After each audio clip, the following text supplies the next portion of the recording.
Let me tell you guys a story time of when me and my cousins went to an abandoned railway station and we started hearing things.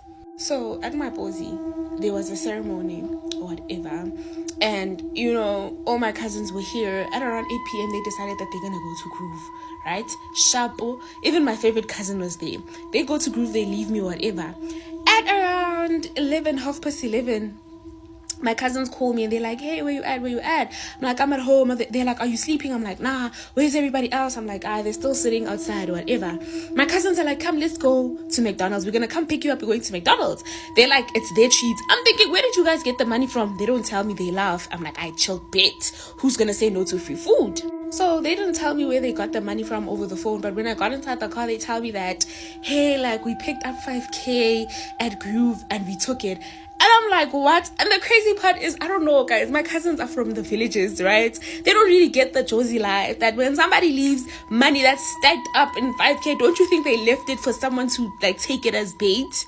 They're like, they don't care, like, some of them even came from the initiation school, so obviously they're saying their praises like they're not scared. They went and seen what, so they're not scared. I'm like, I chilled. As long as I don't take the money, I'm not gonna get into trouble. We get to McDonald's, we're buying whatever that we want, right? Some of my cousins go to the liquor store, they go spend the money, whatever, and then what's left of the money, we decide to share it as a group, right? They also include me in that sharing. So they ask us, like, where are we gonna chill, whatever.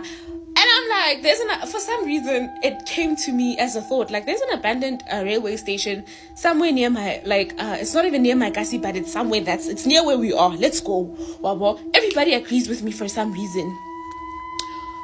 So we go to the abandoned railway station. We park the car this side. Oh, guys, we were not scared, nothing. Mind you, the people could have stolen one of my cousin's car, and that was not even his car. That was his dad's car. But whatever. We get inside the railway station. People are drinking. We're talking. We're eating. Whatever. All of a sudden, one of my cousins is like, let's play Subway Surfers or whatever, right?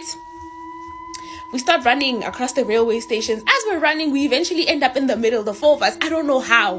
When we end up in the middle, we stop because we suddenly hear people talking, like a bunch of voices talking. And we're looking around and there's no one around us. We could see where the car is. There is no one there.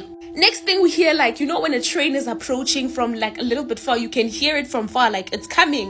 We're looking like, wait. And then my cousins are like, didn't you say like this railway station doesn't work? I'm like, yeah, like I know it not, like there's no trains whatsoever here. Like it doesn't work anymore. It doesn't operate. When I tell you, we're hearing voices. Trains are coming in left, right, and center. And you can see that these trains are like ghost trains because it's see-through. The way I was so scared. The way everybody else was so scared. The way I'm like, this was a bad idea. I don't even know why I thought of it. But we're just looking at each other or whatever. And one of my cousins decides, you know what, nah, like we are gonna get into trouble, so it's now or never. He jumps on the train. He jumps like through the one train that was coming across or whatever, and then I don't know what happens because he disappears. We don't see him anymore. Mind you, these trains are see-through, so we can see the other side. Now we're all scared. It's the three of us left now. This man appears and is walking towards us. Guys, I kid you not. This man was half man, half snake. He was wearing a suit, but the lower body, the legs, was a snake. Like he was slithering. It was this big ass snake, and he was a big ass man. So now we're scared. My other cousin jumps. And now I'm left with the other cousin now. It's the two of us. Now, guys, I don't know what to do. If you guys know me and you watch my story times, you know that in panic, I just freeze. You have to literally pull me so that I can start running or whatever.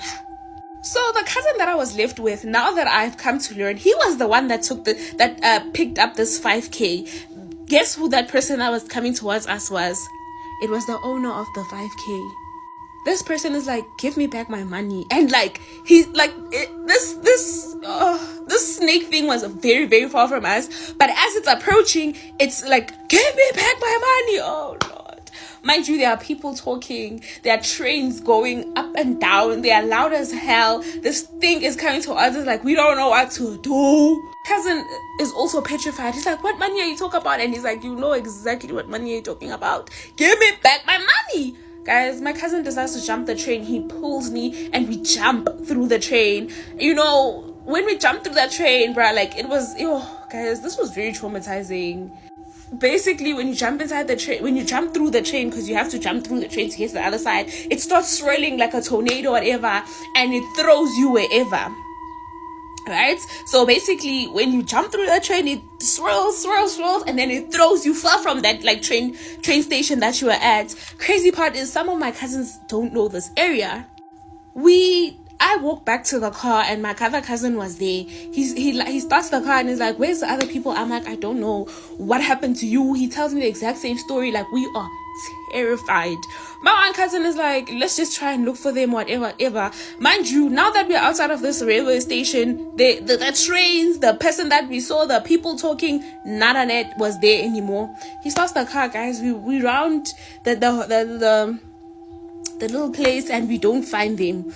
So now we go home scared and like we don't know what to say, whatever, because we did look for them for like a gang amount of time until the petrol like started running out. When we got home and they were there like wearing blankets, whatever, and we were just looking at each other like, how did you get here? One of them was like, I got a lift from this man.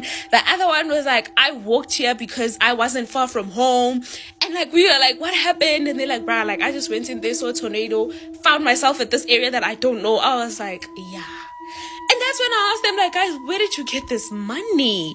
So there was this big baller apparently at the place that they were at for Groove. That person left the money on the floor stacked, and my cousin fell for the trap and he took the money.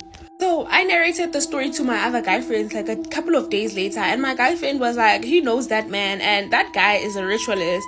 Whoever picks that 5K up, whatever you guys saw is what is supposed to kill the person who stole the money. So if you pick the money, he's basically going to come and unalive you, and that man is going to have power, and that's basically what he does. He puts 5K on the floor, you pick it up, and his snake is coming for you. That's why everybody else jumped and you were left. So had he not jumped with me, it would have been chai for him. So yeah, guys, when it comes to Groove, man, Groove is the last place where you would want to be out here chilling with big ballers. Groove is the last place where you'd want to see someone spending big money and you decide to go back home with them. Groove is the last place where you see money on the floor and decide to pick it up or drink with random people, because you will find yourself in trouble. Nothing happened to my cousin, by the way. Like, nothing happened. Like, he didn't have dreams of the guy or nothing like that, because he doesn't stay here. So, fortunately, God was with him, I guess. I don't know, but nothing happened. And whenever I pass that railway station every day, I always remember that, like, I almost died there. And how am I going to tell people the story? Because no one's going to believe me. Half man, half snake? Come on now. There's a phenomenon that has been connected to mysterious deaths for centuries. It's called the will-o'-the-wisp lights in America. All over the world, people have reported seeing these strange floating glowing lights drifting over swamps, marshes, and bogs. In some cases, these lights were seen right before somebody disappeared or died. Two of the most unsettling accounts are a century apart. A more recent case happened in 1994 deep inside the Okefenokee swamp on the Georgia-Florida border. A man named David Langford, an experienced hunter and fisherman, went out for a trip. The same night, two different groups, a hunter on the opposite side of the swamp and a pair of campers, reported seeing pale green glowing lights floating just above the water. Their descriptions matched almost exactly: a small drifting light that moved slowly and then suddenly shot upward and vanished. Langford never came home. He was later found drowned in an area that he knew well. Rangers ruled it an accident, but locals still talk about how those lights were seen just hours before his disappearance. Because in that region, the beliefs are simple. When those lights are seen, something bad follows. And this isn't the only case tied to these mysterious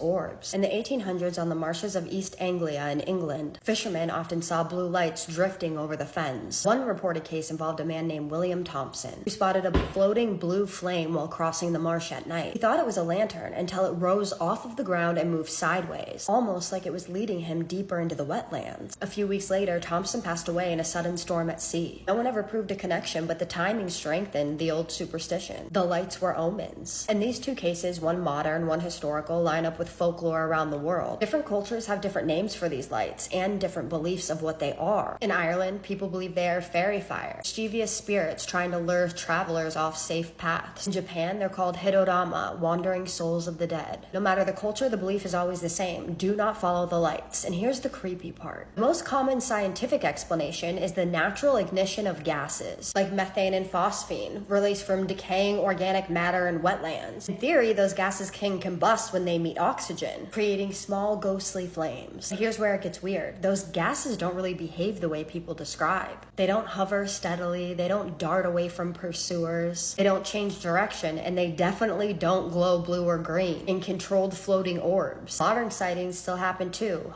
Hikers, fishermen, hunters, and campers continually report drifting lights around wetlands worldwide. Some move slowly, some flicker, some vanish the moment people get close. So we're left with two possibilities. Either thousands of people across centuries and continents are all misinterpreting the same rare natural event, or there's something happening in those marshes that science still can't fully explain. What we do know is this: in every culture that has ever documented the lights, the warnings have been the same for hundreds of years. You see a small glowing orb flickering above a marsh or a swampland at night, you turn around, you don't walk toward it, you do not follow it. Because whether it's gas, spirits, or something we don't understand, the will-o'-the-wisp has always been a sign that you are not alone in the dark and that something awful follows.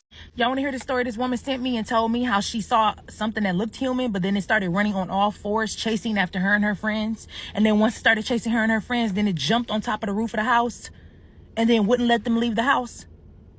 All right, let's go. So this woman said that her and her friends decided to choose one of her dad's a billion properties. She said her dad owns a ton of properties, and they chose this property because they were going to be going to different colleges, and they decided they wanted to spend the weekend together. So she said the very first thing they did when they got to the house was they decided to play nighttime tag and nighttime hide and seek. Now, the only rule was no lights. They couldn't have their phone, they couldn't have their flashlight, nothing like that. Okay, the only thing that had lights on it was the house, and that was it.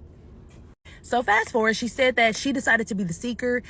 She started looking for her friends, but she said that she looked over and off into the distance, she could see a light. She was like, okay, obviously my friends aren't that smart because I told them no phones and now I can see you. So she walks towards the light. She gets over there and she notices that this is not her friend. And she looked up. She said that this thing had dark eyes and long jaw. And she said she decided to start sprinting and running like hell. She said she ran like hell. Those are her words. So fast forward, she said after she started running away and she started screaming, she said that her friends heard her screaming and she could hear them calling for her, like, where are you? And she said that they all caught up to each other. They all got to each other. And once they did, she said they were huddled together and she started explaining to them what she just saw. And she said as soon as she started explaining to them, the thing was behind them, was walking like it was human, and then started running on all fours after them. So this is what I'm confused about. Why y'all couldn't talk about what it looked like in the house? You saw something that terrified you enough to run, and y'all gonna talk about it outside? Are you okay? Are you okay? Fast forward, when they're trying to get into the house because they've been outside talking instead of running in the house, she said that she saw the thing leap on top of the roof. Now, when it leaps on top of the roof, they of course started screaming like crazy. She said that they couldn't even think straight. Nobody ran right into the house. They still were outside, running outside away from the thing. Fast forward, she said that they finally got into the house. And when they got into the house, she could hear the thing on top of the house. She could hear it on the roof. But then she said it started to sound too close, almost like it was inside already. So then she said her and her friends, they walked around the house together and they decided, pick up some weapons and stuff from the kitchen. And so that's what they did. She said that the attic stairs were down. Nobody went into the attic. She then tries to call her dad. They have no service. Nobody has any service on their phone. Then she tries to get in touch with her dad through the Ring camera. Ring camera is not working. There is no way for her and her friends to contact anybody. So they're pretty much just stuck in the house. It's either they're stuck in the house where something might be in there, or they can go outside where there are more things out there that could get them. So pretty much she said that they, locked themselves in one room, and she said it sounded like there was something walking all night long. So then she was telling her friends, she was just like, I can see why nobody stays here. I always wondered why nobody would want to stay on this beautiful property. And I can see now that they're terrified of whatever this thing is. So fast forward, they're tired of being scared, and they decided they're going to go up into the attic because the attic stairs were down and they were not down when they got there. I'm scared of y'all. I'm scared of how brave y'all are. She said when they got up there, it was completely empty. She said the only thing that was in there were drawings on the floor. And she said she had never seen anything like it, but there was also a book up there, a book that said something in Latin. But she said that when she looked it up, it said something about demons. I am terrified for y'all. Please don't ever go back there. Fast forward, morning time came, and they decided that they were going to cut this short, and they started packing the truck up. And when they packed up the truck wouldn't start. She calls her dad and she tells her dad, can you please come and get us? The car is not starting. And the dad was like, yeah, I'll be there soon. She said her dad made it there a little bit under an hour. But she said the entire time they were waiting in the truck, they could see someone staring at them from afar. They said that they were just looking right at them the entire time they were sitting in the truck. Now, this is what's scary, though. What's scary is somebody rented out that place, or somebody squatted in that place and was doing demonic stuff in that place. And so now it's just there. That's scary. It's a hell no for me. It's a hell no. That's why your dad can't rent the place out, because here somebody is around here speaking demon Latin, and now don't nobody want to stay there. Your daddy, I don't know. He might have to sell the property. He might have to. Y'all are not going to believe what happened last night. All right. Now, a lot of y'all don't know that I work at a hospital during the night.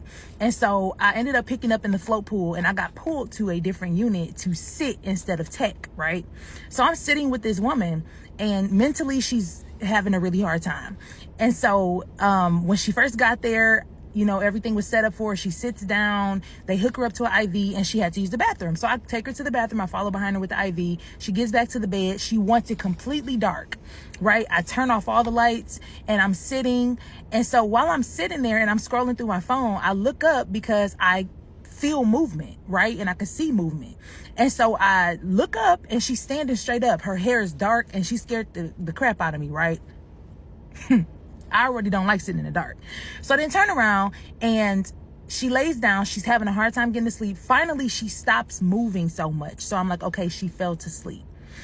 She's over there, and I hear her in a hushed tone saying something under her breath. She's Middle Eastern. So I'm like, okay, she must be praying in her language. Maybe she isn't sleeping. Maybe she's praying. So I left it alone. But then I hear, help me.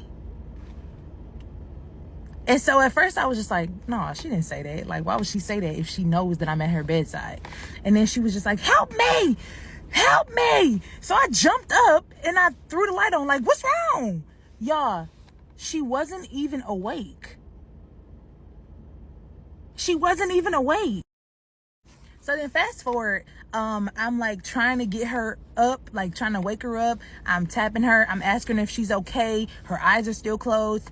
And so then I got the nurse to come in there, her nurse. And when he came in there, he was just like, you know, trying to get her up, do the same thing I was doing. So finally, she like looked over at him and opened her eyes. And she was just like, I'm trying to get to sleep. He was like, okay. Like, he didn't want no arguments. He like, okay. And he left out, turned the lights back out. I sit back down. And when I sat back down, I could see somebody sitting on her bed. Okay? Sitting on her bed while she's sleeping.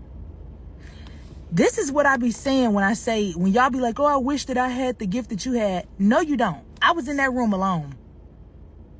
Dark. Okay? It was dark. So then I turned around and I just had my flashlight on my phone on the entire time. Because, no. And don't come over here neither.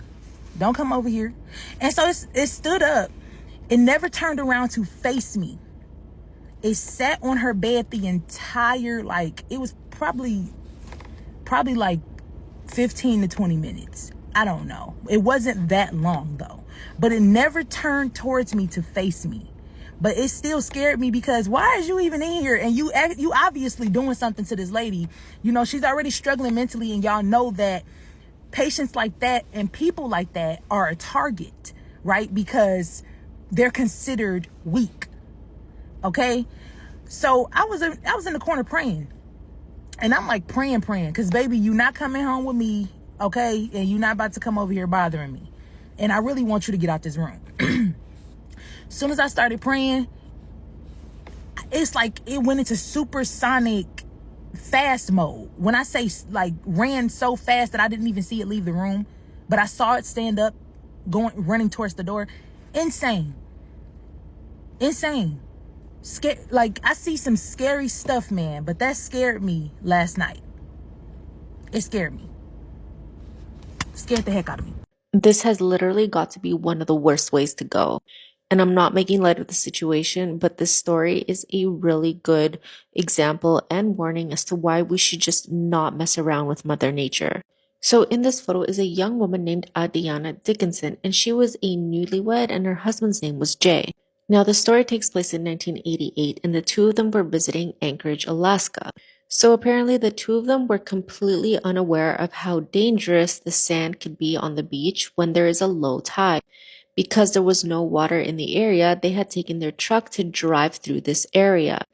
But their tires quickly got stuck in the sand. So both of them got out of the vehicle, went to the back and started pushing the car as much as they could. But in the process of doing this, one of Adriana's legs got stuck in the sand. And just as quickly as she tried to get out, her other leg also got stuck. And then apparently for the next 3 hours, her husband said that he spent the entire time trying to figure out how to get her out of the mud. But no matter how much he tried, how hard he pulled, it just seemed like she was not budging an inch. Finally, he decided to run towards the nearest highway and flag down anyone that was passing by in order to call 911. And shortly before 8 a.m., one of the police officers got a call and went down to the beach to see what was going on. And it was at that point that he saw Adriana stuck in the beach, but there were also several other tourists trying to help her to get out. And shortly after that, several firefighters had also arrived in order to help her escape. But by this point, things had escalated and it was absolutely terrifying. The tide started to come in, meaning that Adriana had a very limited amount of time left before she was going to be completely submerged in water. One of the officers thought of giving her a hose so she could breathe underwater just in case the water covered her head before they could get her out. And that's exactly what happened. The tide came in and completely covered Adriana's head. Now, initially she was able to breathe through the hose, but when another wave came in, she completely lost. And the police officer had also lost his grip on her. And no matter how hard everyone else tried to pull her out of the mud, it was just no use. She was too deep underwater at this point, and the sand had essentially turned into cement. And so all everyone could do, including her husband, was just stand at the shore and watch her drown. And it wasn't until around 2 p.m. later that day that they were finally able to, unfortunately, just recover her body. I absolutely love my followers. Thank you so much for making that for me. I love it. Today's story time is about the Iroquois Theater. Well, now known as the James James Needler Theater. It's in downtown Chicago. Y'all, that place haunted as fuck. When I say trap souls, try 600 of them. Picture this, the Iroquois Theater, thriving, beautiful, housing all of the best plays, all of the best. And then one day, a fire happened. And not just any normal fire. No, this fire literally took over this whole entire theater in the blink of an eye. And this fire happened while they was actually doing a production.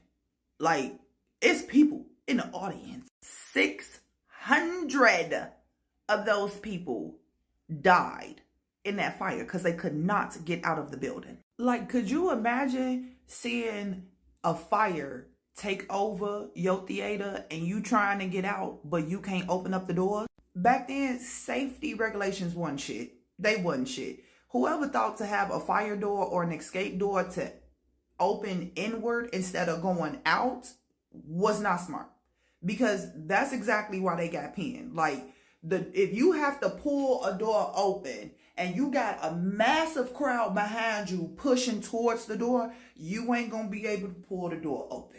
Everybody panic. Ain't nobody trying to listen to no logic. They just want to get the fuck out. And then who builds exits that lead to nowhere? Like, why does the door say exit? You go down the stairs and around the corner and it's a brick wall. That just sound like y'all wanted this shit to happen. So yeah, it's a whole lot of trap souls that are in the Iroquois Theater, which is now the Needler Theater. I had the unfortunate event of meeting two of these women who perished in this theater. When I was a kid, I always said that my mama and my grandma was magic because somehow, some way, they was always able to make a way out of absolutely nothing. And they got me exposure to so many different things. Like, I am so grateful for my mama and my grandma Minnie. My grandma Minnie had a friend who was heavy into anything theater.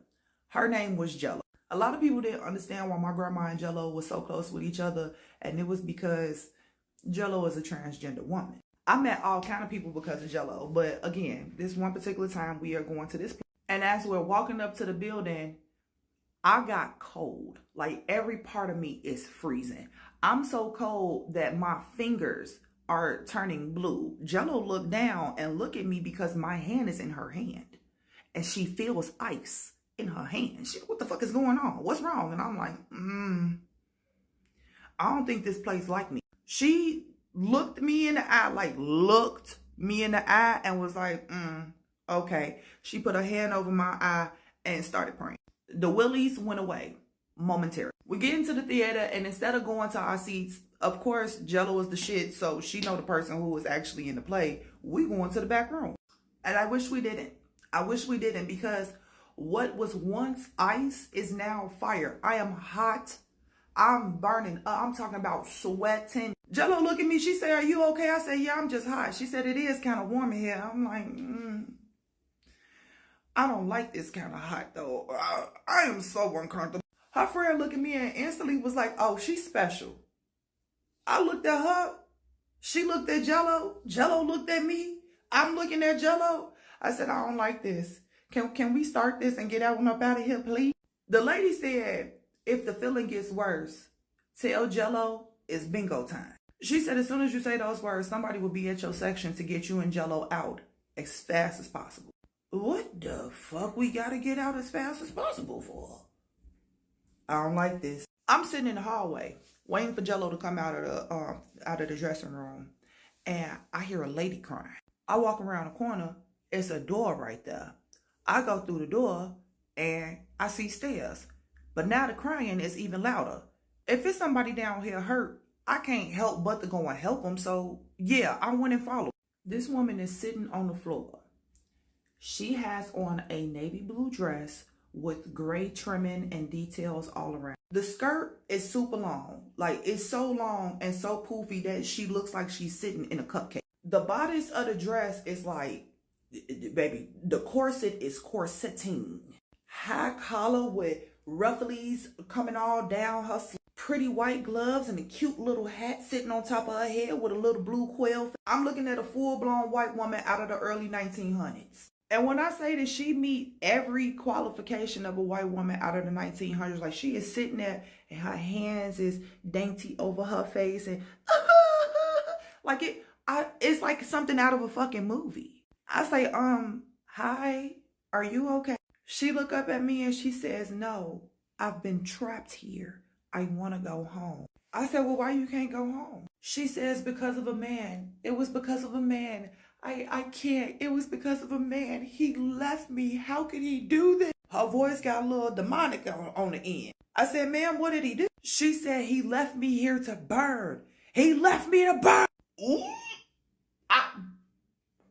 I shouldn't have brought my black ass down here. Jello told me to sit still and not move. Bitch, why you move? Why you move? I don't know why my mouth got to move, because out of nowhere, I was like, well, how did he leave you? What happened? And she said that was a fire. The fire, it took over everything. The curtain came down and he ran. He ran the opposite direction. He didn't come back for me. I was stuck. And then, y'all, her dress.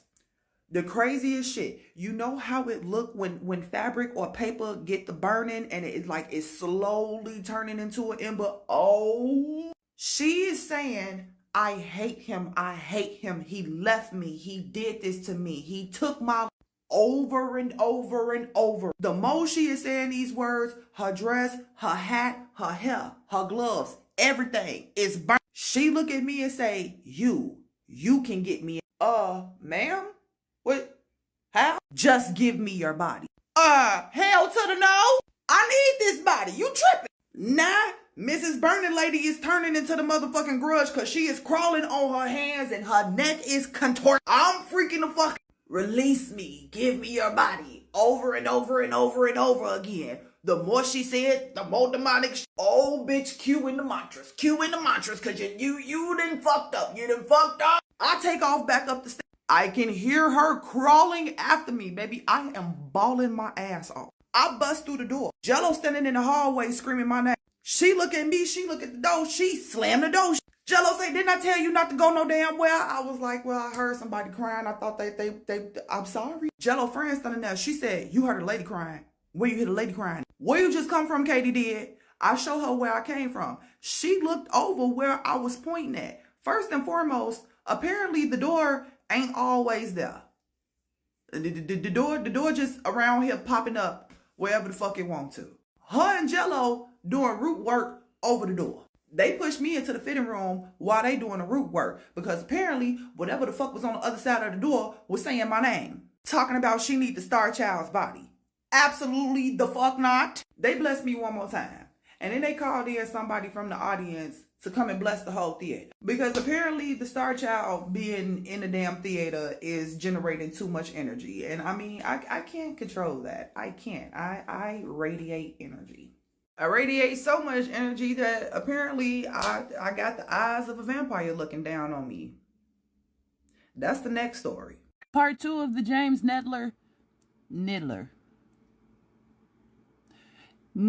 James Needler Theater in Chicago. Good Lord, I'm gonna have a damn aneurysm.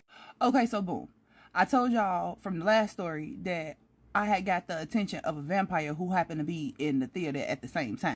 Apparently, this vampire is a long-standing box office home. Like they family have a legacy of holding this one box office. Because of telepathy powers, of course, the vampire knew what was going on down in the back room. So now at this point, me and Jello was standing in the lobby and she like, do you want to go back in? Do you want to see the show? Are you okay? Or you want to go home? Whatever you want to do, we can. And I was like, nah, I want to see the show.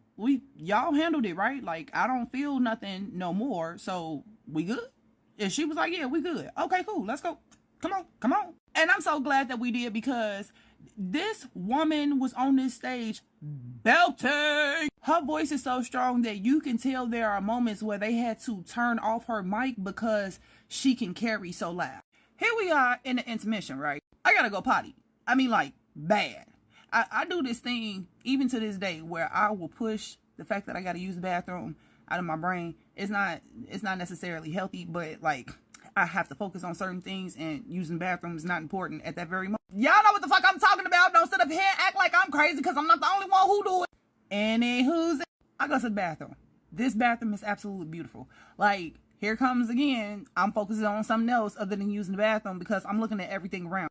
In my brain, it sounded as if somebody literally snapped their fingers and I was like, oh yeah, bathroom. So I went into the stall. But the stall that I went in, I ain't like the way that it felt. Like once I closed the door, my heart started racing. So I walked out and I went to the next. I don't really like that one either. So we'll go to the one all the way at the end. This stall, for whatever reason why I feel like it literally has a space heater in it. It's warm and cozy. And I'm like, okay, I'm safe right here. Just as I'm undoing my pants, I hear the door open and close, but I don't hear no footsteps. I'm standing there in mid-action of unzipping my pants because where the fuck the footsteps at? After like 20 seconds, I'm like, okay, you tripping. So I go ahead on and I do my best. As I'm zipping up my pants, I hear footsteps. Okay, so somebody did come in the door. I could hear the footsteps stop at the door that I first went in, and it opened, and then they start again. And they go to the next one, and it opens. And they start again, and they go to the next one. And then they stop. At this point, I step up on the toilet, and I'm like hunched down, and I get to doing my mantras because the energy in the room is literally electrified. I hear a woman get to laughing, but it's not a normal laugh. It's that stupid ass, deep, sinister laugh. No bueno. The lady says, little star child, I know you're in here. You're very smart, but I know you're in here. Where are you? I mean you no harm. Bitch, who the fuck are you? Who? Why The wall behind the toilet is a raw brick wall. Let me tell y'all something about the bricks in Chicago. The reason why Chicago has so many houses and buildings made out of bricks is because Chicago was the home of one of the largest brick manufacturing companies in the world. Lord, that was hard to come out my mouth. There was a lot of blood, sweat, and tears that went into making Chicago bricks. And because Chicago bricks are literally made from the earth, they hold a lot of power. So I put my hand on a brick wall and I grounded myself in order for me to look around the room and see what I'm actually dealing with. I could see Mrs. Vampire Lady in my mind's eye, full force. Remember, at this moment, we're in my mind space. She turns around and looks at me and she's terrified. She look around and she's like, what the hell? You in my domain. What you want? I can feel her trying to prickle in my brain. She can't do it. It's black walls of obsidian now in this place. That lady sat down Indian style in front of me and told me that she came in peace. She needed my help. There was a spirit in the theater who was hunting one of the managers, and she could not get the entity off of the manager. She needed somebody stronger in order to do it. Unfortunately, the actress / singer lady that's on the stage that Miss Jello knew is not strong enough to get rid of it either. She tried and almost fucked herself up. I pulled the little vampire lady's auras out around her, and everything about it told me that she was telling the truth. So I let her brain go. I come out of the stall and she's literally still on the floor, sitting Indian style. She look up at me and she's like, yeah, I don't know what the fuck I'm dealing with. Your energy is something that I've never seen before. Yeah. I know. We got to go find Jello. Let's go. So we go find Jello. I sit down next to Jello. She look at me, and then the lady sits on the other side of her. She look at the lady, and then she snap her head back at me. Jello like, girl, you were supposed to just go to the bathroom. That's all you had to do. All you had to do was go to the bathroom. How the hell you go to the bathroom and you come back with a girl? I was born for this. I can't control it. You know that, lady. Now, what we gonna do to help it? We relayed the information back to Jello. Jello like, oh, fuck. Okay. Do you have an idea on how you want to handle this? And I'm like, yeah, pretty much. And no, I'm not going to tell y'all, because whatever it is can read the fuck out of everybody, except for me. I think I'm pissing it off. The vampire lady look around and she like, yeah, most definitely you are. Okay, let's do this. Boom. The show was over. We go in the back. We meeting the cast, all this hippity roo-rah. You did a good job. Oh my God. Can I get your autograph? Then we get around to meeting the manager. The manager is a lady. She's a beautiful lady. The crazy part is the manager lady looked damn near exactly like the ghost lady that I encountered before the show started. I shake the manager lady hand, and then I shake her husband hand. All of a sudden, flashes of a fire come flooding through me. I could see him holding the hand of the lady that I just seen down in the basement. But a crowd literally separated them. And because it was so many people, he couldn't get back to her. He wound up getting pushed to another exit that wound up being locked from the outside. So he wound up not getting out of the fire either. He's a trapped, tortured soul because he knew he should have went the same direction as the crowd to try to get with her, but he froze. And that's how the crowd was able to push him in another direction, because like he panicking. For whatever reason why, his spirit could not get down to where the lady spirit is. So he don't know that her spirit down there, and she don't know that his spirit is up there. She think that he's still alive and well. His spirit seen the manager lady and was like, I gotta have you. I'm obsessed. So he possessed her husband. I'm shaking the man's hand. He looking at me. I'm not letting go. He get the sweating, speaking in tongue. At this point, we in my mind's eye. I'm doing what I got to do to get Mr. Ghost Man to let go. And now I'm trying to explain to him that his bitch is downstairs and he need to let her go. Now that I finally got Mr. Ghost Man calm enough to fully hear me, I show him my memory so he could see what the hell I just seen down there. He stopped. He said, wait a minute.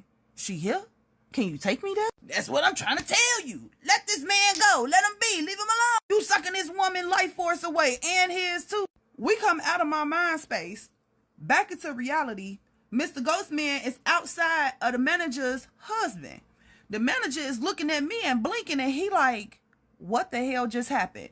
I ain't got time for you. I need to do something. I take off running to get downstairs to where the ghost lady is. Mr. Ghostman is on my heels, but here's the problem. He can't get through. Jello had to break a ward. Well, she had to give me the spell to break a ward because she wasn't strong enough. And boom, we did. I delivered him back to his ghost boo. She happy, he happy, and poof, they go into the ether. And now they out there resting in peace and stuff. This incident happened to me a few months ago at my best friend's house. I had never really been a firm believer in spirits or the paranormal. My best friend introduced me to a lot of that kind of stuff, considering she is a medium. She would tell me stories about what happened to her when she lived in Texas and when she moved here to Arkansas. Anyways, that day, school had ended and I was riding home with my friend. Fast forward to the night, we had just finished cooking dinner. We ate and headed to her room. I sat on her bed and told her about the previous night. Flashback to the previous night. My brother's girlfriend had stayed over. She was sitting on the floor on her phone while I was on my bed using my phone. And then I felt it. I had felt pressure on my back and on my feet. I was texting my other friend scared. It felt like someone was hugging me from the back, and I actually had shoes on. But that was not the only thing. When I had told my friend about that night, she had told me something was off, that something or someone was on me. I had started shaking at this point, uncontrollably. Even if I had tried to stop, I would not stop shaking. She had told me she had seen an older man, maybe in his 50s. It was someone I knew, someone I was close to. Except I hadn't known anyone that I was close to that had died. She had said that he didn't want to be attached to me, and it was something that I did or said for him to be on me. I couldn't recall anything I said. She said the only way I could get him off was by telling him to leave. So that's what I did. I grabbed her shoulders and said, "Please leave me," and immediately after that, the shaking stopped. I had never been so scared in my life. The next day, we went to my house and searched for photos of who might have been attached to me. Eventually, we came across the only picture we had of my grandpa, someone I had never met. That's when my friend confidently said, "It's him." 15 years after her son was kidnapped, he would turn up to his mother's door, warning her not to go to the police or his life would be in danger before speeding off, never to be seen again. I'm True Crime Caitlin, and this is the disappearance/kidnapping of Johnny Gosch. John David Gosch was born in 1969 and raised in Des Moines, Iowa. Known to everyone as just Johnny, he was described as a kind, friendly, fun, upbeat, energetic young boy who was determined and very hard-working. He picked up his first job as a paperboy when he was only 11 years old, and he had picked up this job because he wanted to save up his money to buy himself a new dirt bike, along with having enough money to buy some supplies for his model rockets that he was building. Either his dad, who was also named John, or his mum, who was named Maureen, would accompany Johnny as he did his paper route, pulling along a red wagon with a squeaky wheel around the streets in the early hours of every Sunday morning. On the evening of the 4th of September 1982, Johnny was trying to barter with his mum a little bit. He was telling her that he believed he was old enough to go and do the paper route by himself now. He had been doing it for around about a year. He was confident with these routes, which he knew like the back of his hand.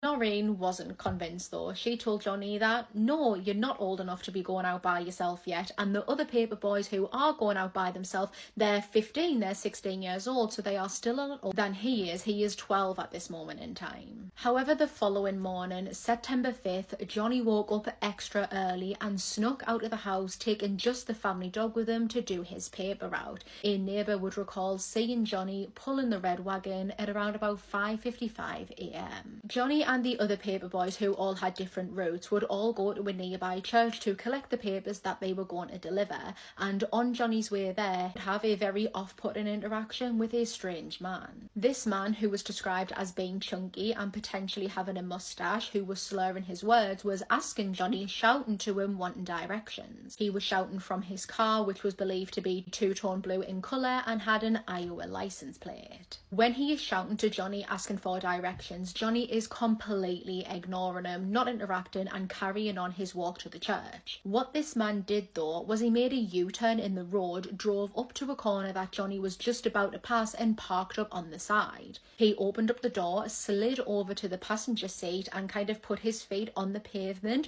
so he still sat in the car but his legs and his feet are both out of the car, and as Johnny is walking past he leans over to him again asking for directions, and when Johnny ignores him again, this man goes on to ask other children, the other paper boys, the same question. Johnny told another older paper boy who was 16 that he felt a little bit scared and very uncomfortable by this man, so Johnny had collected his newspapers and decided that he was going to make his way back home, potentially to wake up his dad to come and do the round with him. When Johnny separated from the other paper boys going to make his way back home, this weird man got back into his car, flicked his internal light on and off 3 times, almost as if he was making a signal, and then drove off. A couple of hours later, Norring would begin to get phone calls from the nearby residents who were asking where their newspapers were. Johnny was very punctual when it came to his newspaper round. He took this job very seriously. He actually only just won a Perfect Service Award, so for him to have not delivered the newspapers on time or not deliver them at all was very out of the ordinary. John, who again is Johnny's dad, decided to go out and walk the newspaper route to see if he could find his son and see what was going on. This is when, only 2 blocks away from the family home,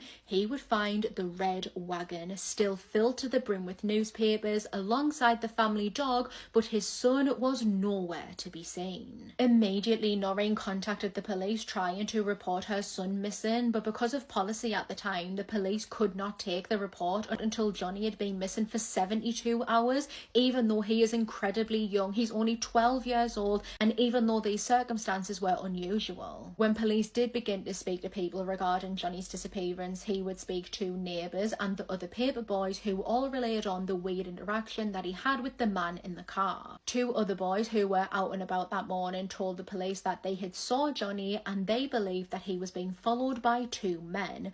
Another neighbour would recall hearing a car door slam, wheels screeching as they drove off, and when she looked out her window, she saw the red wagon filled with newspapers and the family dog, but no sign of Johnny. She would also say that it was a silver car that took off, not a 2-toned blue car like the weird man had been driving. Years would go by without any real progression on the case of the kidnapping/disappearance of Johnny Gosch. During this time, other children would go missing under very similar circumstances, however their cases were never formally linked. Over the next couple of years, there would be several sightings and signs of life from Johnny. A woman in March 1983 said that she was out and about walking in Oklahoma when a young boy being chased by 2 men ran up to her. This young boy asked the woman for help, telling her that his name was John David Gosch. She would go on to report this to the police, who essentially brushed it off. It wouldn't be until months later, when she was sat watching the news, that a segment on Johnny aired, and she recognised that boy immediately as the boy who ran up to her in Oklahoma. She contacted the tip line and relayed this event onto the person on the tip line, and the FBI, along with private investigators, agreed that that boy likely was Johnny. On another occasion, a woman is in a supermarket and she's checking the change that she's just getting from the cash register when she notices that one of the notes has some writing on it, and the writing said, quote, "I am alive, Johnny Gosch." 3 handwriting experts alongside Noreen and John all looked at this note and they all agreed that it was Johnny's handwriting. The most infamous and highly debated sighting of Johnny Gosch would occur in March 1997. By this point, he had been missing for 15 years. It was the middle of the night when Noreen would be awoken by the sound of people knocking on her door. She walked through her apartment and opened up the door, not believing what she was seeing. There was stood 2 men. One of the men she didn't recognise and the other she immediately recognised as her son Johnny Gosch, who now would have been 27 years old. Allegedly, he solidified his identity by showing Noreen a birthmark that he had on his chest. Bear in mind that this birthmark was mentioned within the news outlets who were reporting on Johnny. If this was Johnny, he was nervous. Every time he spoke, he kind of looked to the man next to him, almost as if he was getting permission to speak, or if this man was watching him, making sure what he was saying. The 2 men stood with Noreen for around about an hour and a half. The man she didn't recognise did not say a word, whereas the man she believed to be her son spoke with her for the full 90 minutes. During this time, he gave no hint about where he was, what he was doing, what had happened to him, nothing like that. He eventually abruptly said that he had to go, and before he left, he warned Noreen to not contact the police. If she contacted the police, she could be putting his life in grave danger. So for a long time after this interaction, she never ever did, and that would be the last time that she ever saw who she believed to be her son ever again. There have been many theories surrounding what may have happened to Johnny.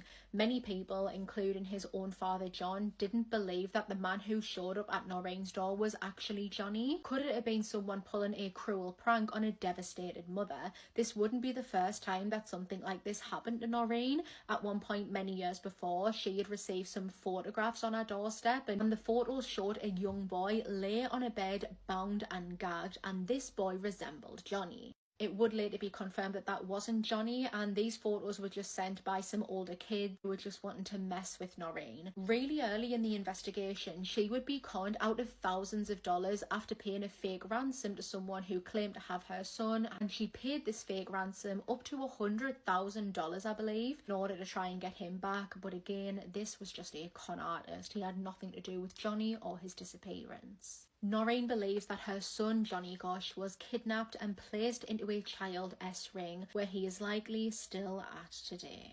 I don't know why I let y'all convince me to continue to look into the Great Lake, but after seeing what is at the bottom of Lake Superior, I should have known that I would get thalassophobia looking into Lake Erie. But y'all better know I love you because I did it for you. Let's talk about Lake Erie. I am disturbed by how many lakes are just so cold that the bodies at the bottom of them are perfectly preserved and looking up at the top. Like, there's literally mad bodies at the bottom, just like perfectly, like cryogenically frozen at this point. Staring at the top like this.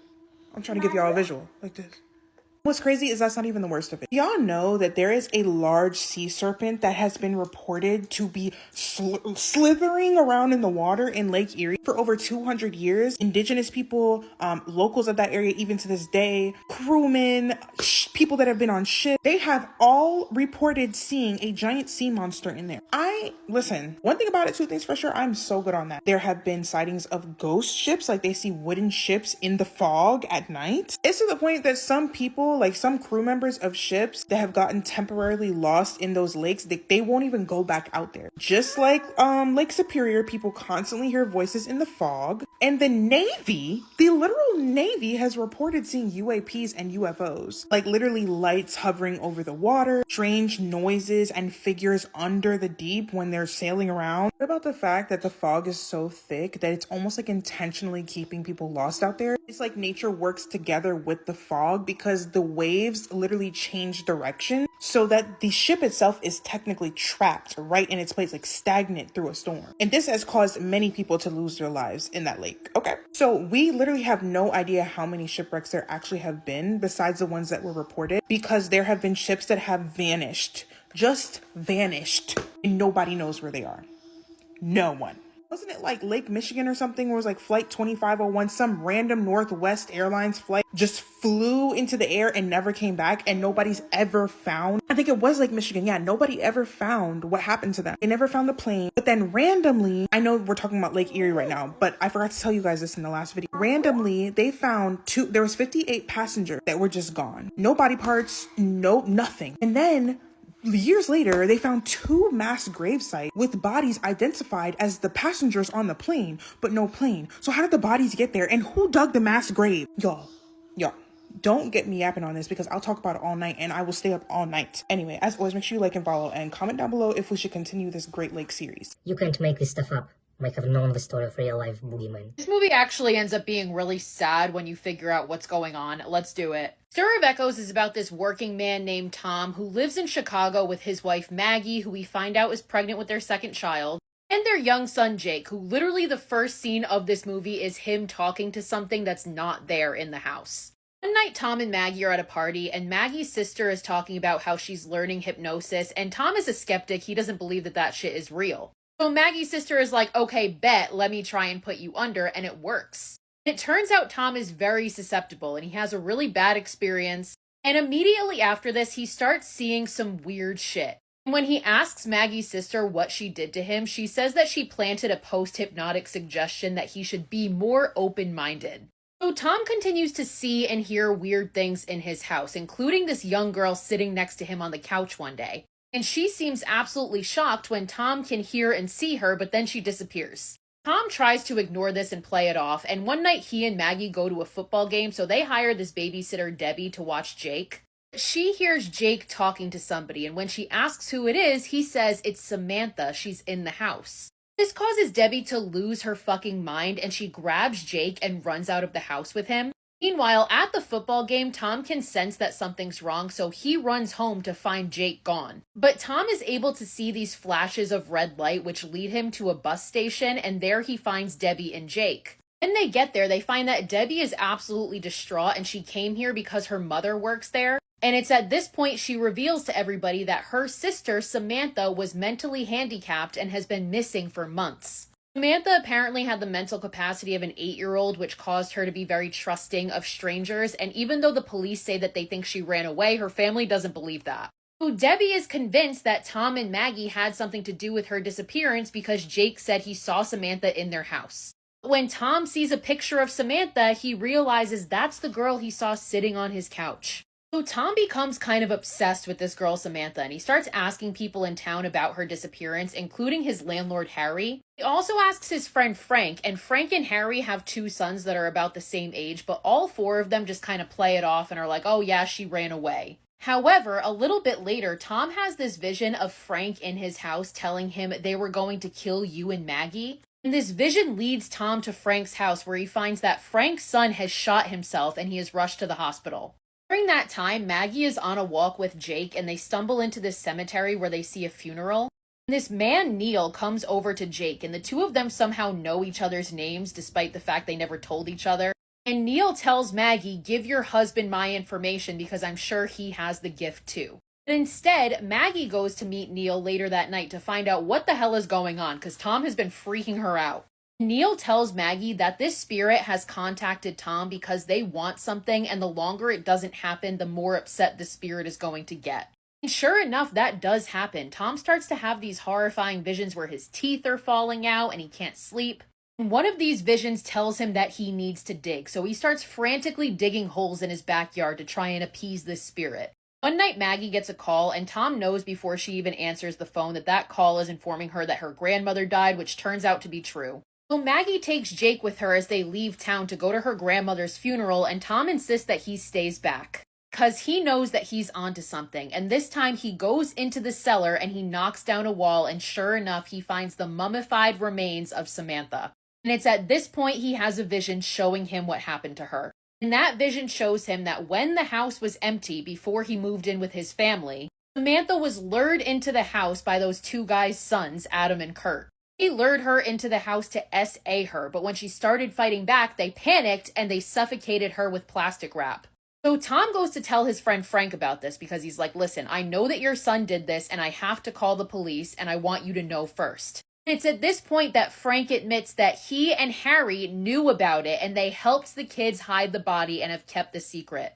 And Frank proceeds to pull a gun out and tells Tom that he wants to be alone. So Tom goes upstairs and hears a gunshot. Meanwhile, Harry and his son know that Tom is onto them and they show up to the house and attack him with intention to kill Tom.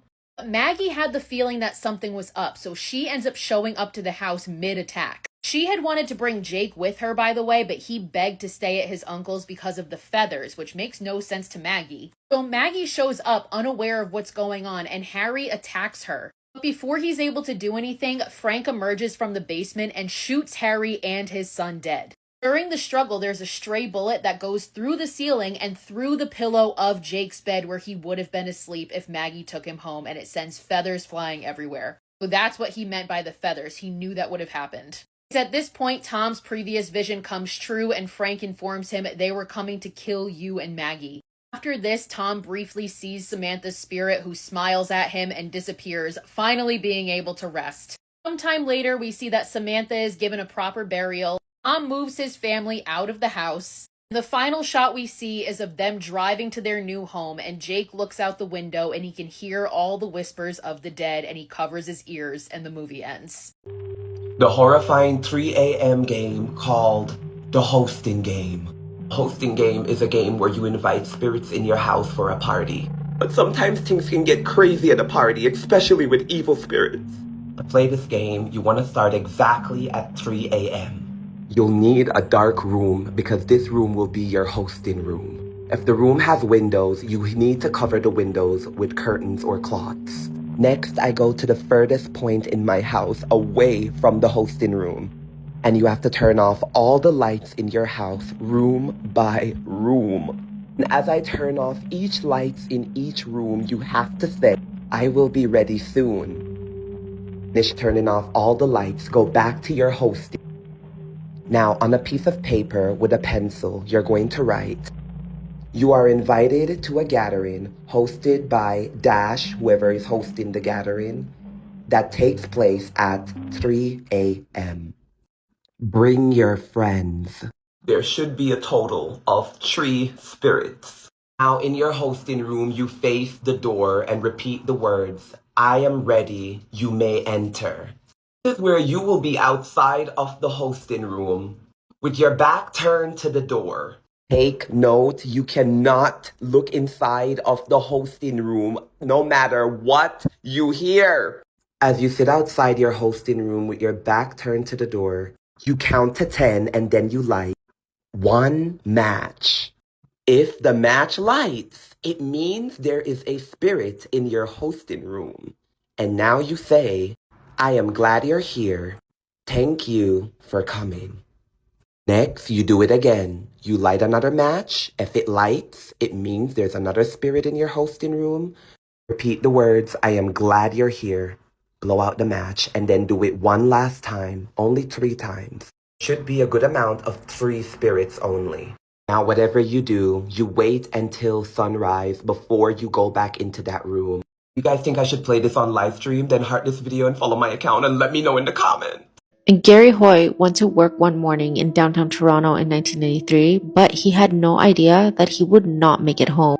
So Gary was born in 1954, and in 1993 he was living in Toronto. And by all means, he was a successful lawyer. He was working in corporate and securities law. Now, on the morning of July 9th, 1993, there were a group of articling students at the law firm where he was working that were being given a tour by Gary. Now, it's unknown how this conversation came about, but Gary wanted to show all of these students that the windows were essentially unbreakable. And the way he was going to demonstrate this to all of the students was by running into the window and showing them that nothing would happen.